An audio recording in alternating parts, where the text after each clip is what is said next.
Je vais vous dire ce qui vous dérange. Vous êtes probablement jalouse qu'on soutienne la liste de Valérie Ayé et pas la vôtre.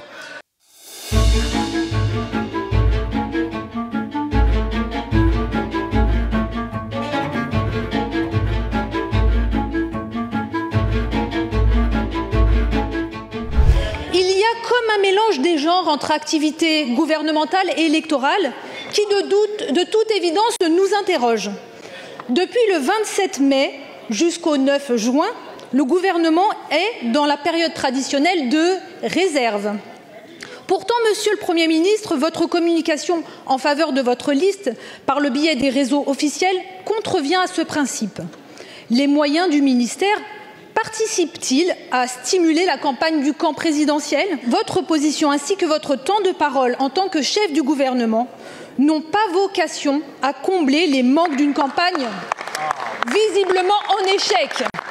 Il y a ce qu'on appelle un gendarme dans les campagnes électorales du temps de parole qui s'appelle l'Arcom et qui garantit que quand vous avez des personnalités qui s'expriment pour soutenir une candidature, leur temps de parole soit retiré du temps de parole pour cette liste. Ça a toujours fonctionné comme ça, j'espère, ça continuera toujours à fonctionner comme ça. C'est tout simplement nos règles.